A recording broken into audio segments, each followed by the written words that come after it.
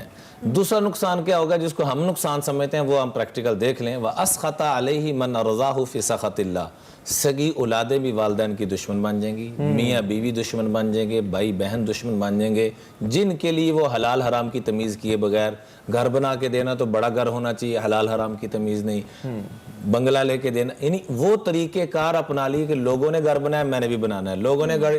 یہ دیکھو آپ کے پاس حلال کی آمدنی میں اگر 10 گاڑیاں آتی ہیں تو 10 لیں, حرام کی ایک پائی بھی بیچ میں نہ آنے دیں. لیکن مولانا اب تو ہمارا پورا جو سوشل سٹرکچر ہے وہ اسی چیز پہ بیس کر رہا ہے, اور سم ہاؤ فارمل جو ہماری رسمی تعلیم ہے اس کے اندر ہمیں یہ پڑھایا بھی جاتا ہے مقابلے کی فضا. ایون اگر 2 اسٹوڈنٹس کے درمیان گریڈز کا معاملہ ہو تو تمہارے چچا کے بیٹے نے فلاں جگہ پہ ٹاپ کر لیا, تم کیا کر رہی ہو یا تم کیا کر رہے ہو, تو اور اسی کی بنیاد, اسی کو ترقی کی بنیاد بنایا گیا ہے کہ آپ مقابلہ نہیں کریں گے تو ترقی کیسے کریں گے. حالانکہ اس مقابلے میں ہم کہیں بہت آگے چلے جاتے ہیں اور معاشرتی بگاڑ کا باعث بن رہے ہیں, تو نکلیں کیسے.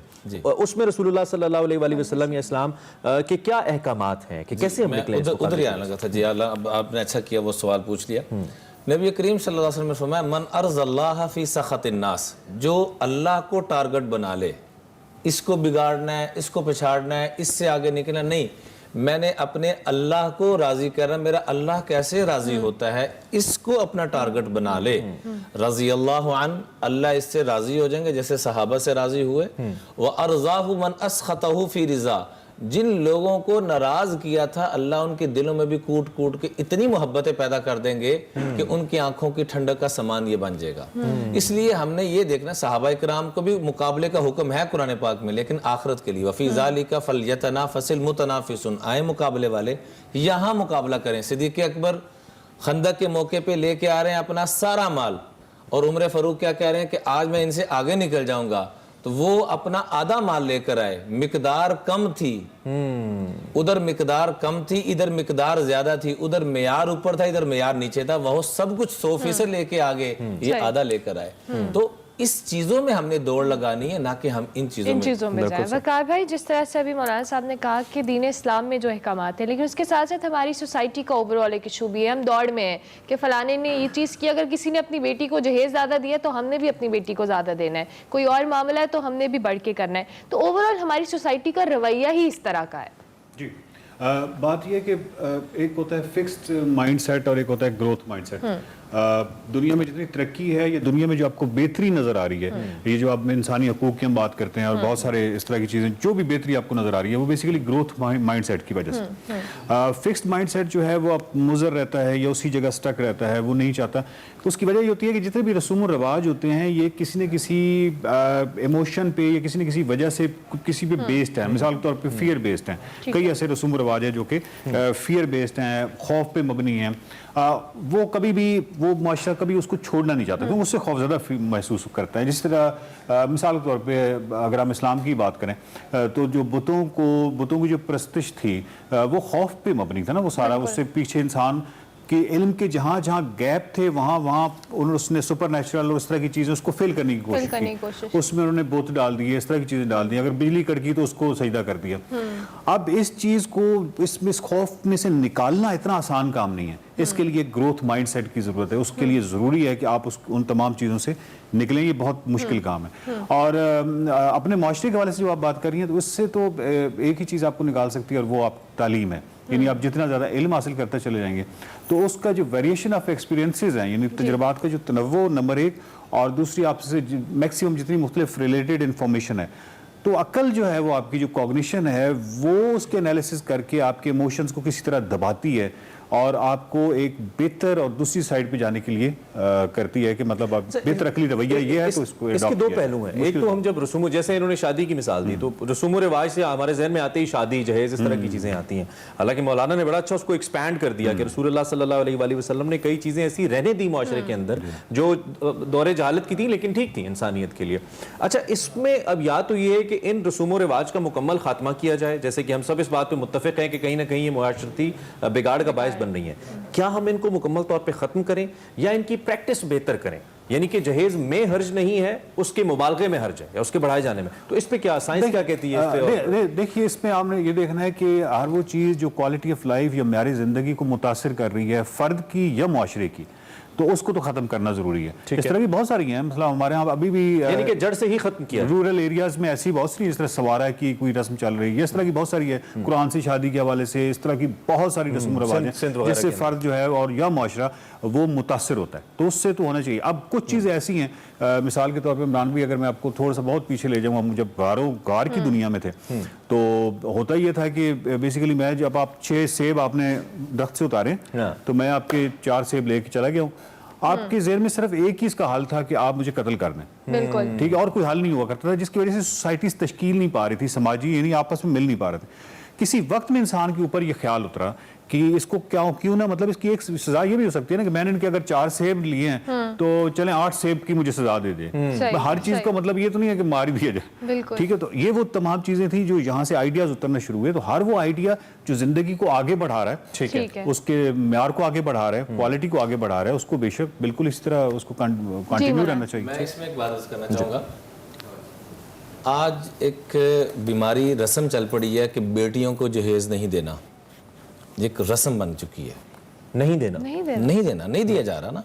میں خود ایک شخص کے پاس گیا اور وہ آخری سانسوں میں تھا. میں نے کہا اللہ کا واسطہ چودھری صاحب تی واسطے بھی کوئی معاملہ اپنے ہتھی دے جاؤ, بعد جو کسی نے وراثت نہیں دینی, میراث نہیں ملنی انہوں, اپنے ہتھی کچھ دے جاؤ. نہیں مولوی صاحب جے میں دینا تو میرا جڑا نا سارا چودراہٹ خراب ہوندی ہے. اچھا وراثت کی بات کریں. جی وراثت, جی ٹھیک ہے. جہیز دینے کو ضروری کر لیا جو کہ ضروری نہیں ہے, وراثت کو چھوڑ دیا. اسی طریقے سے شادی کی وہ خرافات کہ جو ایک غریب آدمی کے بس میں نہیں ہے وہ ہم نے فرض کے درجے میں لے کے آگے, رسم ہنا, رسم فلاں. ایک بچہ, معصوم بچہ اپنے چچا سے پوچھتا, مجھے خود اس نے روتے بات کہی کہ چچا جان پھیرے کب لگنے ہیں, باقی ساری چیزیں ہو چکی ہیں. یعنی پوری کاپی ہم کر رہے ہیں. رسول اللہ صلی اللہ علیہ وآلہ وسلم نے ہمیں کیا رسم و رواج دیے, کیا طریقہ کار عطا فرمائے, اس کو چھوڑ دیا, ہندوؤں کے رسموں کو اپنا لیا. اور اس کے نتائج کیا نکل رہے ہیں کہ ایک عورت بیوہ ہو جاتی ہے. میرے گھر کا یہ واقعہ, میری ماں بیوہ ہوئی 32 سال کی عمر میں, لیکن ہمارا رسم و رواج کیا ہے کہ جس کے بچے ہوں یا بیوہ ہو جائے اس نے شادی نہیں کرنی. اگر کر لے تو وہ بڑی بری. ایسے ہی کسی شخص کو ضرورت ہے دوسری شادی کرنے کی, وہ کر لیتا ہے تو اس کو بے حیائی کی طرف جائے گا تو کوئی گناہ نہیں, دوسری شادی کر لے گا. حالانکہ سارے صحابہ میں سے کوئی ایک صحابی بھی ایسا نہیں ملتا جنہوں نے ایک سے زائد شادیاں نہ کی ہوں. لیکن ہمارے رسم و رواج نے پکڑ کے کہ اس کا نام لینے والا ہی گناہ گار ہے. لیکن مولانا یہ انفرادی سطح پہ توڑنے سے تو ہوگا نہیں. جیسے آپ فار ایگزامپل اپنی کمیونٹی کے اندر کوئی ایسی مثال قائم کریں گے تو آپ پہ, مجھ پہ, سب پہ لان تان کی جائے گی, یعنی کہ انفرادی عمل اگر کوئی شخص کرے گا. تو اس سے یہ ثابت ہوا کہ جب تک اجتماعی سطح پر اس کو فرام دا ہائیسٹ لیول اس کو ایگزیکیوٹ نہیں کیا جاتا, جیسے جہیز کا خاتمہ ہے تو حکومتی سطح پہ کوئی ایسا حکم آئے کہ جی آپ دیں گے نہیں, جیسے ہم نے 1 ڈش کا ایک قانون لے کے آئے پنجاب کے اندر, تو اس میں وہ حکومتی سطح پہ تھا کہ جی اگر دیں گے تو چھاپا پڑے گا. ہم ان کا انتظار نہ کریں, نہیں چھوڑا کہ میں دے سکتا ہوں تو میں دے دوں. میں اس میں اختلاف کروں گا تھوڑا سا. اپنی سطح پہ ہم ممکن ہے ہماری زندگیاں ختم ہو جائیں اور حکومت سے وہ معاملات نہ ہیں تو اللہ کی بارگاہ میں ہم ایسے گناہ گار پیش ہو جائیں. ہم اپنی سطح پہ جو کر سکتے ہیں, مثلا میری بیٹی کی شادی ہے, میں رسم و رواج کے بغیر کروں, میں جہیز کے بغیر کروں, میں لڑکا ہی ایسا تلاش کروں جو دیندار ہو, جو اللہ کے محبوب نے حکم دیا ہے کہ حسن و جمال کی وجہ سے عیسائی شادی کرتے ہیں, مال و جمال کی وجہ سے یہودی کرتے ہیں, خاندانی معاملات کو فلاں کرتا ہے. مسلمان جو ہے اللہ کے محبوب کا ماننے والا صرف دینداری کو, آج سب کچھ ہے اس کے پاس, حسن ہے, مال ہے, شادی ہوتے ہی اس کو کینسر ہو جائے کیا کریں گے, شادی ہوتے ہی اس کا سارا مال تباہ ہو جائے کیا کریں گے. دیندار ہوگا تو اللہ کے فضل و کرم سے ہر موقع پہ اس کو لے کے چلے گا. دین نہیں ہوگا, جو اللہ سے نہیں ڈرنے والا, وہ آپ سے یا آپ کی بیٹی سے یا آپ کی بہن سے. میں چھوٹی سے صرف اضافہ کر دوں کہ جتنے بھی قوانین بنے نا, یہ مولانا کی بات کو آگے بڑھاتے ہوئے, یہ بیسیکلی فرد کی انیشیٹو پہ بنے. ایک کالبرگ کی ایک تھیوری ہے, ایک انفرادی عمل پہ. جی, کالبرگ کی ایک تھیوری ہے, تھیوری آف موریلٹی. اس میں جو 5th اور 6th سٹیج ہے وہ بیسیکلی یہی ہے کہ جو 4th سٹیج ہے وہ لا اینڈ آرڈر سٹیج ہے, جس پہ لوگ یعنی رسوم و رواج کہہ لیں, لا اینڈ آرڈر کہہ لیں, لوگ اوبے کرتے ہیں, ان کو اچھا سمجھا جاتا ہے کیونکہ وہ اوبے کرتے ہیں, یہ اچھے لوگ ہوتے ہیں. 5th والے لوگ اچھے نہیں ہوتے, وہ باغی ٹائپ کنسیڈر کیے جاتے ہیں, کیونکہ اچانک ایک بندہ اٹھتا ہے اور وہ کہتا ہے کہ میں نہیں مانتا اس رسوم و رواج کو, یہ بالکل غیر عقلی بات ہے. 6th والا جو بندہ ہے جو 6th سٹیج پہ ہے وہ روڈ بلاک کر دیتا ہے کہ جو 4th سٹیج ہے یعنی سٹیٹ ہے وہ اس چیزوں کو یا رسوم و رواج کو ختم کیا جائے. تو یہ اپنے وقت کے کوئی اتنے اچھے لوگ نہیں ہوتے, لیکن جب وقت گزر جاتا ہے تو پتہ چلتا ہے کہ یہ تو ہیرو تھے. اور یہ تمام دنیا میں انسانی حقوق سے لے کے جتنی بڑی قانون سازی ہے وہ فرد کی, کسی ایک فرد کی, آپ کسی بھی قانون کو اٹھائیں اس کے اندر جائیں اور دیکھیں کہ اس کا سورس کیا ہے, تو آپ کو کسی ایک فرد کا ایک اس کو پاگل پن کہہ لیں وہ نظر آئے گا اور وہ کہے گا کہ میں نہیں مانتا. وقار بھائی اس میں ایک فیکٹر یہ بھی تو ہے نا, جیسے بھی مولانا صاحب بھی کہہ رہے تھے کہ ہم سب کے مائنڈ میں ایک, اگر ہم دین کی طرف جا رہے ہیں, کسی ایک اسپیسیفک چیز کو ٹارگٹ کر رہے ہیں, تو ہم اوور آل سوسائٹی سے بھی تو اپنے آپ کو کمپیریزن کرتے ہیں. ہمیں ہوتا ہے کہ فلانے نے یہ چیز نہیں کی تو ہم کیوں کریں, فلانے نے یہ نہیں کیا تو ہم نے کیا. بچی کی شادی بغیر جہیز کے کر تو دے, لیکن آگے اس کی بچی کے ساتھ کیا ہوگا پھر, وہ بہت بڑا سوال ہے. اس میں ایک چھوٹی سی بات میں 2 مثالیں اس پہ دوں گا. ایک شخص میرے پاس آیا, خدا را جن کو اللہ نے دیا وہ جب یہ نیت کریں گا تو معاشرے سے ناسور ختم ہونا شروع ہو جائے گا. میں 2 مثالیں چھوٹی سی دیتا ہوں اس کی. ایک شخص میرے پاس آیا, رو رہا تھا. میں نے کہا کیا ہوا؟ کہتے 4 بیٹیاں ہیں, ان کی شادی کرنی ہے, ایک ہی. میں نے کہا بھی آپ نے ایک ہی کی ہے ماشاءاللہ. کہتے بچپن سے لے کے اب تک جتنا کمایا سارا وہ, اور پلس 5 لاکھ کا میں مقروض ہوں, 15,000 کمانے والا, اور وہ رو رہا ہے کہ باقیوں کو اپنا جسم بھیج دوں. دوسری طرف الحمدللہ آپ نے جیسے کہا کہ مثالیں قائم کی جائیں. ہمارے دوست ہیں جن کا ورلڈ کپ میں 2 مرتبہ فٹ بال کھیلا گیا, انہوں نے اپنے سارے بچوں کی شادی سنت کے مطابق نکاح مسجد میں اور ولیمہ حسب جتنی توفیق ملی وہ. تو آپ کہتے ہیں کہ انفرادی عمل بہرحال اس کی مثال بنے. ہاں, اور اللہ وہ دعائیں دے رہے ہیں کہ ہمارے بچے اتنے خوش ہیں کہ ہم بتا نہیں سکتے. چلیں ہم اس امید کے ساتھ کہ لوگ اس کو اپنے طور پہ, اور اب ویسے آج کل کی نوجوان نسل کے اندر کافی حد تک یہ شعور ہے, لوگ یہ سمجھتے ہیں کہ یہ ڈسکریج کیا جانا چاہیے. وہ چھوٹی موٹی خرافات آپ کے لیے مانی نہیں رکھتے. پھر ایجوکیٹڈ ہونا, اگر ہم پیسے والے نہیں ہیں تو ہمارا یہ فوکس ہونا چاہیے کہ تعلیم بچوں کو میکسیمم دیں تاکہ وہ کانفیڈنٹ ہوں تو ان کو خرافات سے. بالکل ایجوکیٹڈ ہونا معاشرے بہت ساری چیزوں کو بہتر کر دیتا ہے. اور اسی امید کے ساتھ ایک بریک لینی ہے, بریک کے بعد حاضر ہوں گے. آپ دیکھتے رہیے ایکسپریسو. خیر رمضان.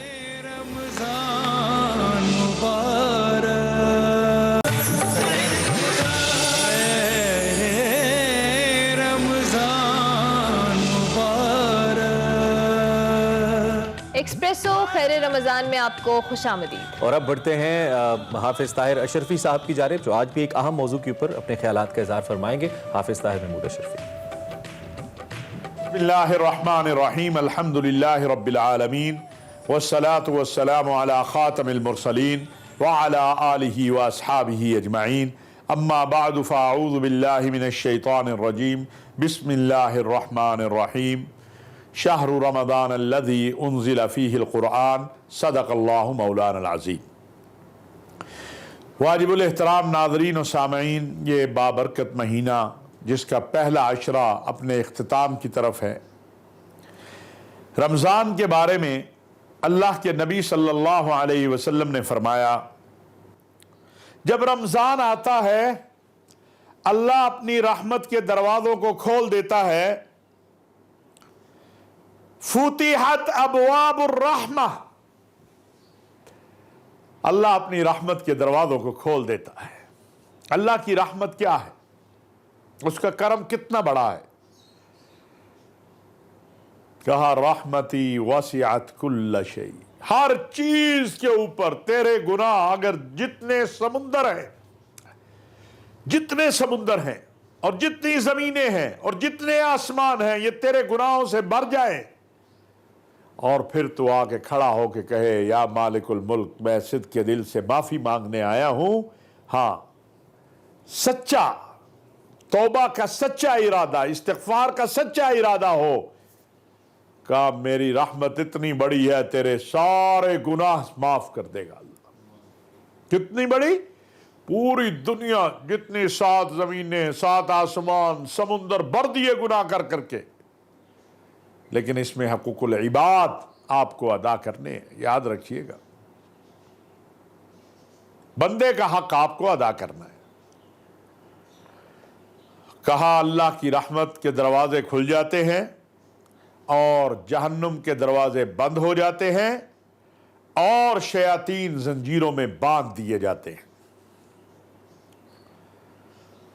اب بہت سارے دوست سوال کرتے ہیں کہ جی جب ابلیس بند ہو گئے، شیطان بند ہو گئے، پھر ہم گناہ کیوں کر رہے ہیں؟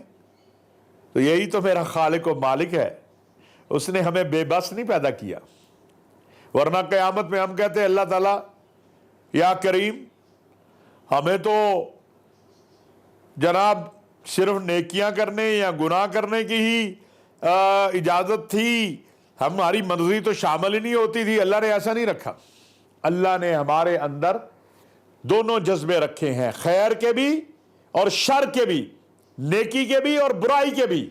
اب جو ایک ہوتا ہے نا باہر سے کہتا ہے چلو یار یہ کر لے، یہ کر لے، یہ کر لے، وسوسے ڈال کے، اللہ نے وہ باہر سے بند کر دیا سلسلہ، ابلیس بند کر دیے۔ اب اندر کی کیفیت کیا ہے، اس کی اصلاح کے لیے بھی روزہ دے دیا۔ اگر آپ نے روزہ رکھا ہو تو ایک ایٹومیٹک جذبہ خیر کا اندر سے پیدا ہوتا ہے، روحانیت پیدا ہوتی ہے، قرب اللہ۔ اگر اس پہ بھی یہ غالب آ گیا کہ چلو جھوٹ بولتے جاؤ، غیبت کرتے جاؤ، لوگوں کا حق مارتے جاؤ، زیادتیاں کرتے جاؤ، تو اس کا مطلب ہے کہ پھر معاملہ گڑبڑ ہے، پھر معاملہ گڑبڑ ہے۔ کیونکہ اب آج کل جو ہم کریں گے وہ ہمارے اندر کے جو خیر اور شر کا جذبہ ہے اس کے درمیان ایک جنگ ہے۔ اب دیکھنا یہ ہے کہ میں نے خیر کی طرف میری توجہ زیادہ ہے یا شر کی طرف میری توجہ زیادہ ہے۔ ایک خیر تو اللہ نے عطا کر دی ہے، میں روزہ رکھتا ہوں، لیکن اس روزے کے بعد کیا میں جھوٹ چھوڑ رہا ہوں، غیبت چھوڑ رہا ہوں، حسد چھوڑ رہا ہوں، لوگوں کا مال کھانا ناجائز طریقے سے چھوڑ رہا ہوں؟ اگر یہ نہیں سارا چھوڑا تو اللہ کے نبی صلی اللہ علیہ وسلم نے فرمایا تیرے اس روزے کی اللہ کو ضرورت نہیں ہے، تو اپنے پاس ہی رکھ یہ روزہ، یہ تو بھوکا پیاسا رہا، کوئی فائدہ نہیں ہے۔ بھائی اللہ نے قرآن میں کہا کہ متقی وہ ہیں یقیمون الصلاۃ، جو نماز کو قائم کرتے ہیں۔ نماز مومن کی معراج ہے، اللہ سے 5 وقت ملاقات، 5 وقت۔ رسول اللہ صلی اللہ علیہ وسلم کا ارشاد ہے 5 نمازیں، جمعہ دوسرے جمعے تک اور رمضان دوسرے رمضان تک ان گناہوں کا کفارہ ہے جو ان کے درمیان میں ہو جائے، ان کے درمیان میں ہو جائے۔ ظہر کی فجر کی نماز پڑھی، ظہر تک جو گناہ ہوئے کفارہ ہو گیا، ظہر پڑھی عصر تک، عصر پڑھی مغرب تک، مغرب پڑھی عشاء تک، عشاء پڑھی صبح فجر تک۔ اللہ نے اپنے بندے کی بخشش کے لیے اس طرح ذرائع پیدا کر دیے۔ پھر جمعہ پڑھا، اگلے جمعے تک اس کی رحمت، اور پھر رمضان سے رمضان۔ یہ کوئی مشکل سودا نہیں ہے، بڑا آسان ہے، بہت آسان ہے۔ اللہ تبارک و تعالی جو کہا سنا اس پر عمل کی توفیق عطا فرمائے، اور اس وبا سے پوری انسانیت کو نجات دے دے، اور اس رمضان کو ہمارے لیے رحمتوں والا، عظمتوں والا، مغفرتوں والا، جہنم کی آگ سے آزادی والا رمضان بنا دے۔ اور جو جہاں بیٹھا ہے دعا کی خواہش رکھتا ہے، دعا کے لیے کہتا ہے، رب العالمین سب کی جائز حاجات کو پورا فرما دے۔ وما علینا الا البلاغ۔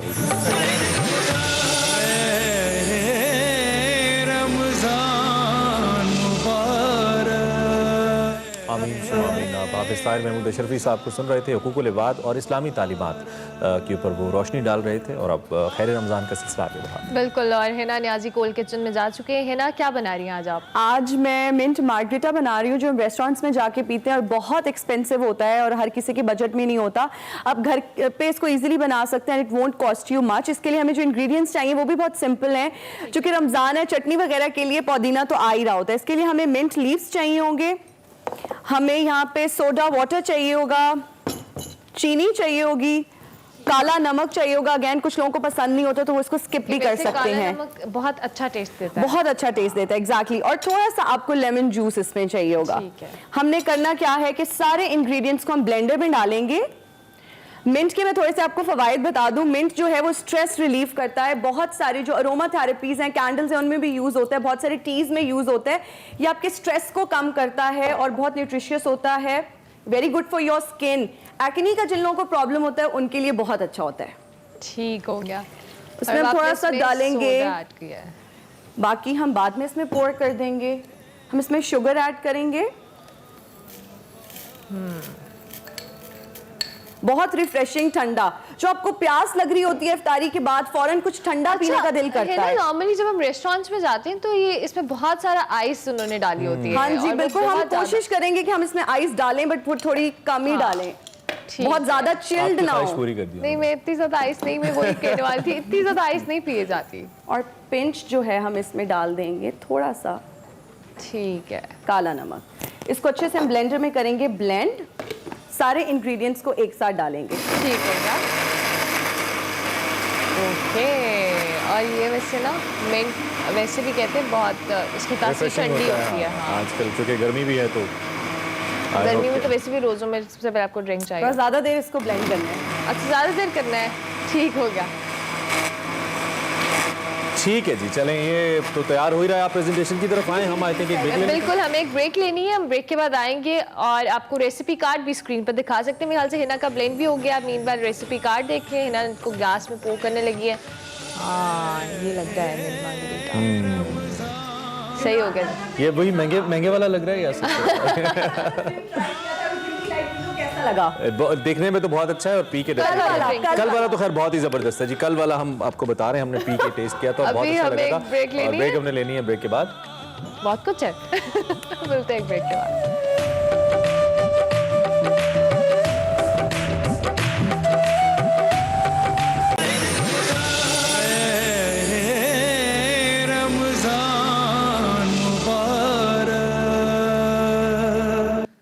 محشر میں قرب داو رے, محشر ملا مجھے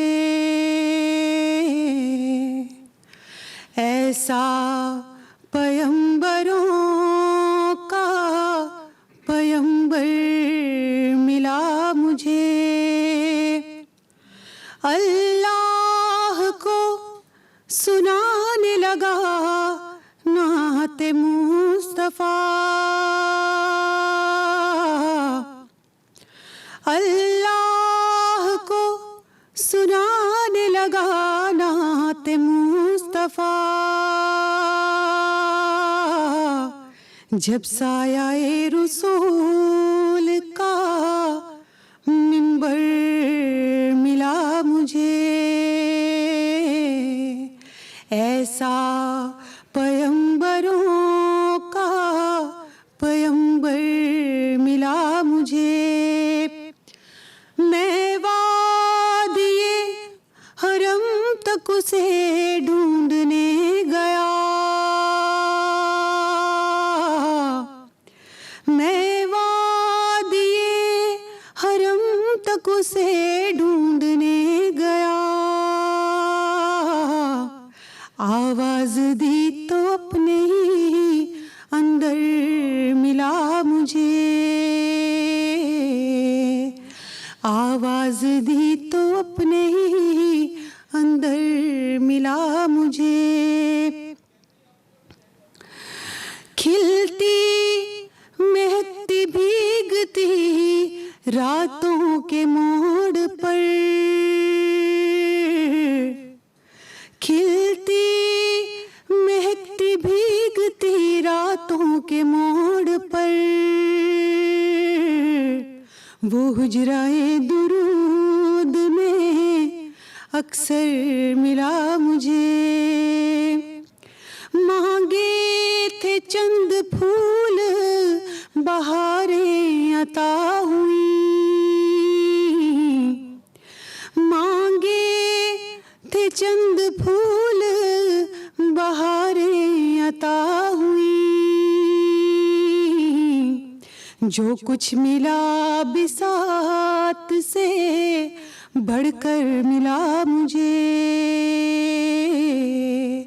ایسا پیمبروں کا پیمبر